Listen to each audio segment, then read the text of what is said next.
Nous sommes lancés juste un défi avec Maman Alexandra.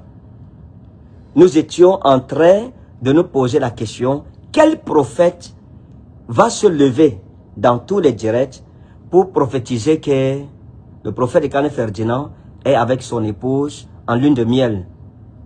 On n'en a pas vu un seul. La semaine dernière, je vous ai posté cette vidéo sur le prophète Ekane.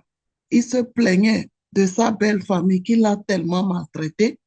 Il s'est marié à Alexandra sur le mensonge et il était obligé de finir avec cette relation. Écoutez un peu. Rien n'a changé après le mariage. La famille Abangi a continué d'être menacée. J'ai continué à être traité d'un sorcier, d'un méchant, et d'être accusé littéralement que c'est moi qui ai tué la maman de Jemima et que j'ai épousé leur fille pour la vendre aussi dans la sorcellerie. Dans ces circonstances, un jour,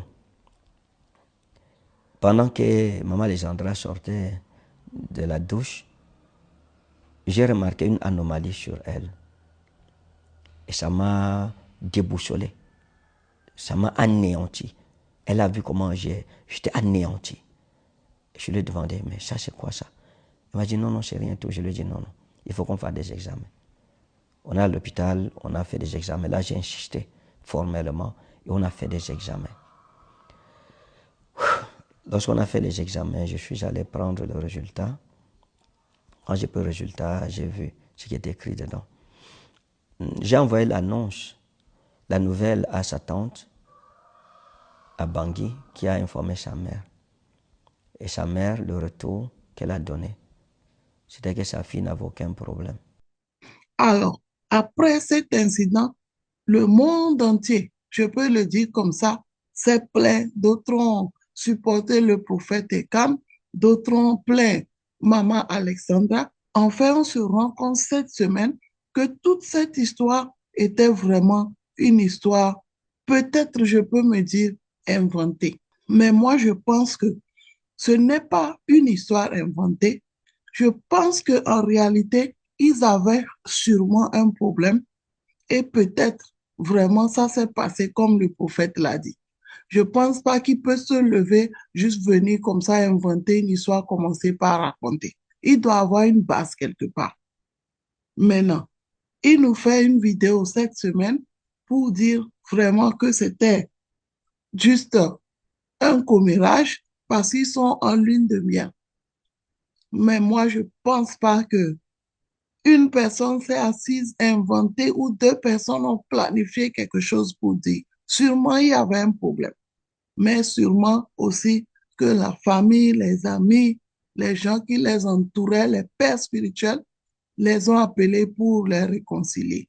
Moi, je pense que c'est un truc comme ça. Je vais vous laisser écouter et à vous de juger. À très, très bientôt pour une autre histoire. Après mon annonce de dernièrement, j'ai suivi de bout en comble tous les jours, qu'on l'avait vu tout à l'heure au début de mon émission, les interventions de plusieurs personnes. Et ça fait un tollé sur la toile, un tollé au-delà de ce que j'attendais. Certaines personnes ont parlé en bien, d'autres ont parlé en mal, d'autres ont été au juste milieu, d'autres se sont abstenus. Donc pour moi, je pense que j'ai le droit de vivre ma vie comme bon me semble. Être homme de Dieu ne veut pas dire que je ne suis plus un homme dans la chair. Non, mes amis. Être un homme de Dieu ne veut pas dire que ce qui arrive aux autres ne peut pas m'arriver. Je pense que c'est une façon erronée de comprendre le ministère. Donc, j'ai pris une décision difficile que j'ai partagée avec le monde entier parce que le mariage s'était passé devant le monde entier. Les gens m'ont crucifié, les gens, certains m'ont insulté, pas tout le monde. Je bénis Dieu pour tous ceux qui ont été un soutien pour moi, pour tous ceux qui m'ont apporté des prières, et qui ont élevé des prières en ma faveur devant le Seigneur. Ce n'est pas, c'est pas facile dans tous les cas. C'est vrai que nous sommes habitués à la guerre. Comme j'ai l'habitude de dire, je suis né, j'ai été conçu dans la guerre. Pendant 9 mois, j'ai fait la guerre dans le ventre de ma mère et je suis né comme un guerrier. Donc, rien ne peut m'ébranler à partir du moment où je fais ce que je pense être bon. Donc, il faut que les gens comprennent tout simplement que lorsqu'un frère est dans des difficultés, il faut le soutenir, il faut lui venir en aide. Il faut le secourir. Si j'ai pris la décision de me séparer de maman Alexandra, c'est ma décision à moi. Elle est personnelle. Les gens devraient comprendre que lorsque les gens ont des problèmes, il faut prier pour eux. Mais malheureusement, dans l'église aujourd'hui, ce n'est pas ça. Tellement de haine, tellement d'insultes. La Bible dit injuries, des gloires. Et il faut reconnaître que ce n'est que dans l'église que on a vu des choses comme ça, qu'on voit ce genre de choses en fait. C'est dans l'église de Jésus-Christ qu'on voit ce genre de choses. Dans ce que vous ne souffrez même plus de l'épreuve que vous traversez, mais vous souffrez plus de ce que vos frères et vos sœurs disent contre vous. Mais je bénis Dieu pour ceux qui sont demeurés loyaux, pour ceux qui m'ont soutenu, pour ceux qui ont soutenu maman Alexandra, qui ont été là pour elle, et pour tous ceux qui ont pris, comment je vais dire ça, qui nous ont donné des mots, qui m'ont donné des mots encourageants. J'ai suivi les directs, j'ai suivi les interventions sur les réseaux sociaux, j'ai tout suivi du début jusqu'à la fin. Et je veux marquer ma reconnaissance pour tous des miens, pour tout le monde. J'ai vu des gens être prêts à mourir pour moi, sincèrement, des personnes que je ne connais pas. J'ai vu, il y a un jeune homme de Dieu en France, je pense, sa chaîne c'est Don de Dieu TV. J'ai été épaté par la loyauté et l'amour de cet homme de Dieu. La loyauté, c'est un esprit, c'est un don de Dieu en fait. La loyauté, c'est un don de Dieu. Beaucoup de personnes sont aussi sorties qui ont dit que le Seigneur leur avait montré le divorce. Mais ce que je déplore, c'est qu'avant mon divorce, personne n'a fait une vidéo pour montrer que voilà, le prophète Khan Ferdinand va divorcer. Personne n'a fait une vidéo comme ça. Je n'ai pas vu une vidéo où quelqu'un a dit, ok, les réseaux sociaux ne se sont pas inondés de prophéties. Non. Mais c'est après mon annonce que partout dans les réseaux sociaux, chacun dit, Dieu m'avait montré, mais vous étiez où avant même?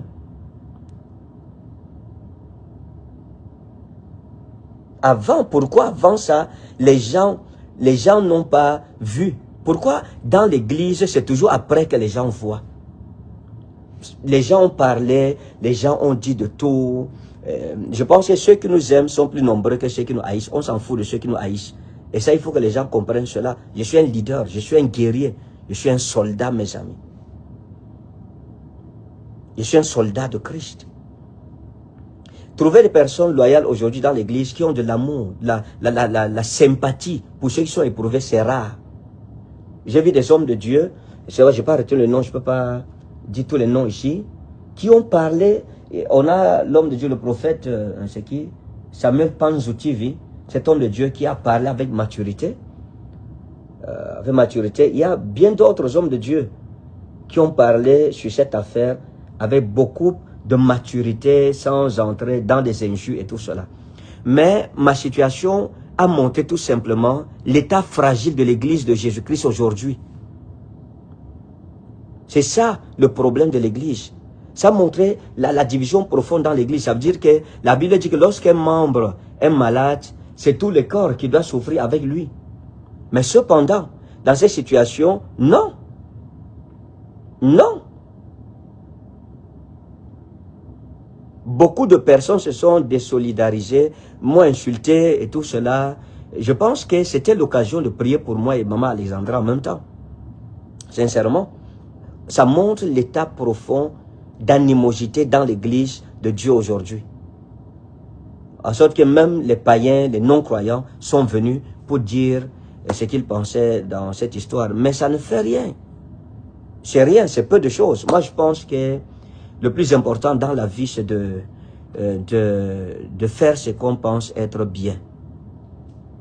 Ah, merci Lionel Wandji, oui, le prophète Lionel Wandji, que Dieu le bénisse. C'est quelqu'un que j'apprécie beaucoup. Ce que j'apprécie sur lui, c'est cette loyauté. Je pense que les jeunes de cette génération devraient apprendre de ce jeune homme, ce qu'on appelle la loyauté. C'est un homme de Dieu. C'est un homme de Dieu. Donc les gens ont prophétisé, les gens ont vu le divorce. Quand je suis allé sur Internet, j'ai vu partout. C'était le divorce partout. Les gens disent, oh, il a divorcé. J'ai vu, Dieu m'avait montré. Dieu m'a montré. Dieu m'a montré. Tout le monde. Mais la question, c'est pourquoi avant personne n'a regardé? Pourquoi personne n'a prophétisé que le prophète Kane va divorcer? On n'a vu personne. Mais je pense qu'au-delà de tout cela, le Seigneur Jésus-Christ est vivant.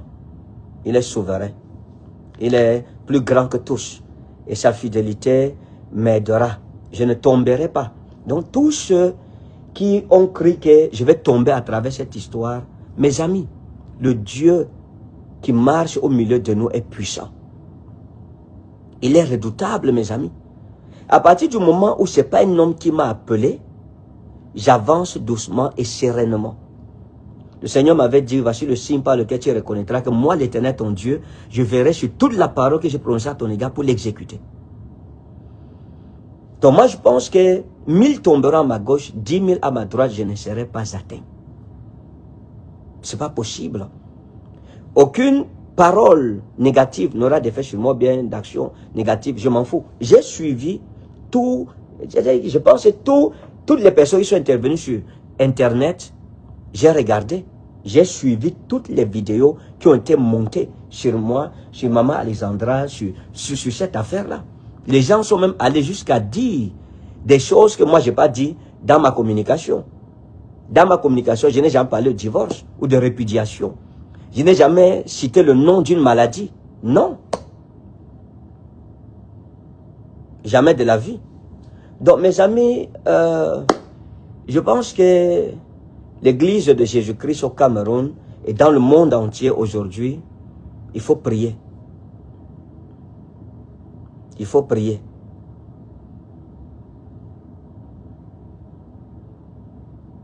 Il faut prier, mes amis.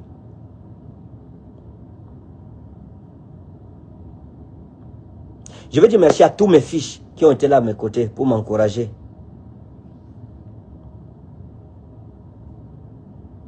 Merci à tout le monde. Merci à tout le monde. Il y a des gens qui ont été là, qui m'ont encouragé, qui ont écrit. Nous leur disons merci. Je dis merci à ces personnes. Bon, pour le reste, vraiment, je n'interviens pas dans vos choix. Donc, je ne peux pas permettre à quelqu'un d'intervenir dans mes choix. Moi, non. Non, mes amis. J'ai pris une décision. Si ça plaît à quelqu'un, ok. Ça ne me plaît pas, je ne cherche pas à plaire à qui que ce soit.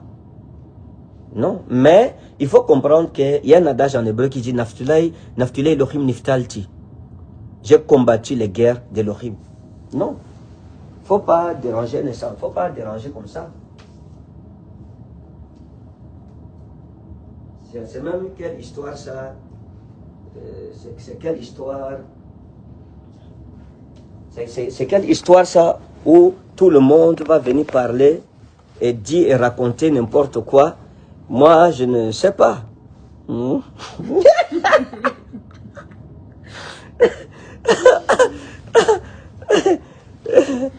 Non, c'est pas gentil, on ne fait pas ça. On ne fait pas ça à un frère en Christ. Non, mes amis, les frères en Christ doivent se soutenir. Chérie dit, salut les gens, je t'en prie. Bonsoir, bonsoir. J'espère que vous allez bien. Que Dieu vous bénisse en tout cas. On est là. Hein. On est là. Voilà, je vous présente Maman Alexandra. On est ensemble, on s'est retiré pour la lune de miel après décembre, après le 31 décembre. On a décidé de se retirer en lune de miel et ensemble nous avons suivi de près, ici où nous sommes, on a suivi de près toutes les interventions, toutes les prophéties et nous nous sommes lancés juste un défi avec Maman Alexandra. Nous étions en train de nous poser la question, quel prophète va se lever dans tous les directs pour prophétiser que le prophète de Kane Ferdinand est avec son épouse en lune de miel. On n'en a pas vu un seul. On a suivi tous les lives. C'est que nous avons vu, on a vu les gens dire que Dieu a montré qu'ils ont divorcé. On n'a pas divorcé. On ne s'est jamais séparés. On est toujours ensemble par la grâce du Seigneur. Jésus de Nazareth, maman Alexandra, vous la voyez, toujours ravissante. Donc, elle m'a mis tellement la pression en fin d'année qu'il fallait qu'on vienne en lune de miel. Tellement de pression et donc on a décidé de se retirer et pour jouer de la lune de miel. Donc, maintenant la question qu'il faut poser, j'ai une question à poser à l'église. Maintenant on entre dans les choses sérieuses, chérie. C'est ça ou c'est pas ça? C'est ça. Qu'est-ce qu'on avait dit? On attendait quoi ici sur les réseaux? Quand on faisait les directs, tu te souviens? On attendait une personne en tout cas qui allait dire l'état des choses, c'est-à-dire qu'on était ensemble en lune de miel. On n'a rien vu. Personne. Aucun prophète dans toute l'église de Dieu, de tous ceux qui sont intervenus, personne, Dieu n'a dit à personne que va dire à l'église, ainsi par l'Éternel, mon serviteur, ma servante se sont retirés. Et à l'heure, ils sont en train de suivre tous les directs. Personne n'a vu ça. La question qu'il faut se poser, y a-t-il donc de vrais prophètes dans l'église aujourd'hui? Combien de vrais prophètes il y en a?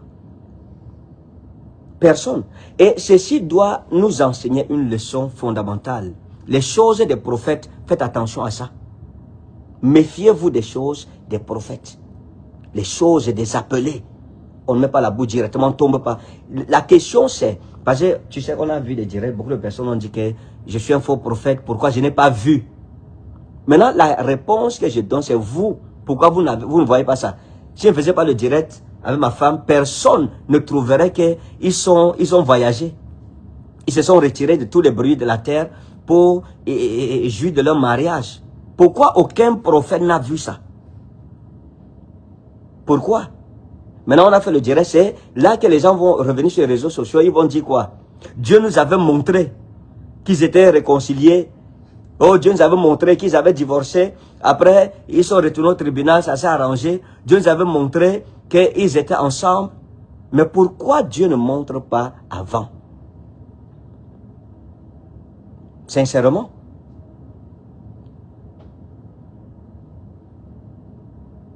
Non, sincèrement, mes amis. On n'a jamais divorcé. Vous savez ce que c'est que le divorce? Non, mes amis. Pourquoi aucun prophète? Nous, on est aveugles. D'accord, il n'y a pas de problème. Je suis aveugle. Et Seigneur, ouvre mes yeux. Vous alors, les vrais prophètes de la Bible, je suis un faux prophète. Vous êtes sortis sur Internet. Vous avez parlé. Pourquoi votre Dieu ne vous a pas dit? Quand le Seigneur m'a appelé, il m'a dit ceci. Quand le temps sera accompli, tu te lèveras, tu demanderas à plusieurs, où est votre Dieu? Je demande donc la question. Je pose la question et je la repose. Tous ceux qui sont montés dans les réseaux pour dire que le prophète Alpha, c'est un faux prophète. Il voit dans son église, pour sa famille, il n'a pas vu. J'ai vu. La question c'est, toi, pourquoi tu n'as pas vu? Comme Dieu est avec toi, il n'est pas avec moi. Pourquoi vous n'avez donc pas vu que l'homme là et sa femme, ils n'ont aucun problème? Ils sont en lune de miel. Il y a la lune, il y a le miel. On est bien, on va vous montrer tout à l'heure, si vous voulez, une belle vue. Hein? Chérie, je te donne la parole, pardon. Parce que j'ai trop parlé. Nous vous annonçons officiellement la rentrée ministérielle 2025. Ça sera puissant. Ça sera extraordinaire. Maman Lisandra est mon ambassadeur nommé pour la France, pour l'Europe. Donc après la lune de miel, elle va aller là-bas pour essayer de faire ce qu'il y a à faire. Parce qu'on va inaugurer Rema Mission en Europe. Voilà, elle sera ma seconde de ce côté là-bas. Dieu va faire cette mission rapidement. Et puis, on va lancer cette année très fort. Chérie, tu as la parole. Bah, comme tu as dit, personne n'a su ça. S'il vous plaît, essayez de vous écouter, essayez de vous Non, suivre, ça va. je vais parler fort, je vais parler fort. Comme tu as dit, tout le monde a dit, Dieu m'a dit, mais personne ne savait ce qu'on vivait actuellement. C'est-à-dire qu'on était ensemble, qu'on était en lune de miel, où on était tout simplement. Donc ça montre un peu l'état des choses un peu dans l'église. Oui, tout simplement. Et c'est dommage, quoi. Vous savez, il y a même les gens qui ont prophétisé, qu'ils ont entendu la voix de ma femme crier, « Sauvez-moi » Et ils ont dit, « Ma fille, sors de ce mariage. » De qui se moque-t-on? De quel Dieu parle-t-on? Non, sincèrement. Je pense que les personnes qui sont assez intelligentes, elles me connaissent un peu. Les personnes qui sont spirituelles savent que les prophètes, je suis un prophète. C'est-à-dire que Dieu m'a établi prophète. Je n'ai pas à discuter ça avec quelqu'un. Mais les choses des prophètes sont comprises par l'esprit de la prophétie. Nos prophètes, aucun prophète dans toute l'église n'a vu la vérité, n'a vu clair dans l'histoire. Une énigme que personne n'a su déchiffrer.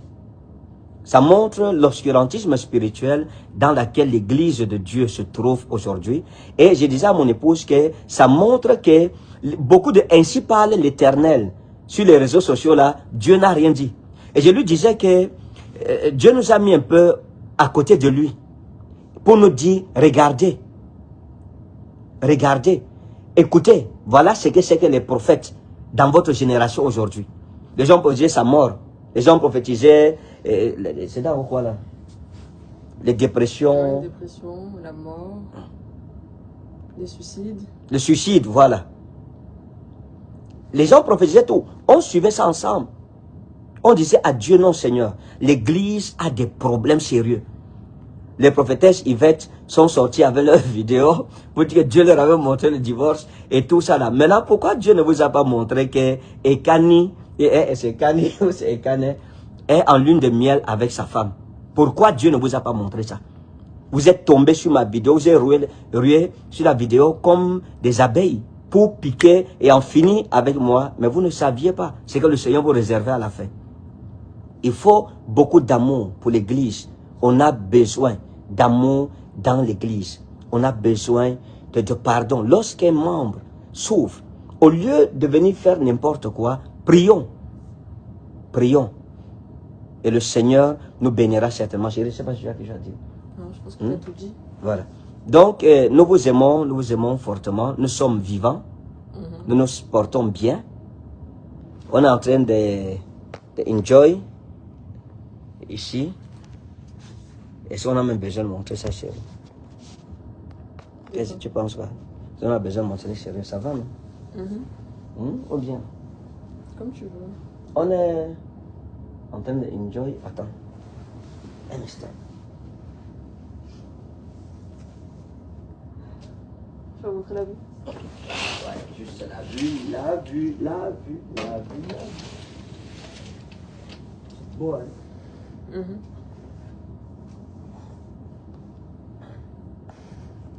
Voilà. Juste une petite belle vue là, excusez-nous. Que c'est beau le mariage, que c'est beau le mariage, que c'est beau le mariage, comme l'Éternel a voulu.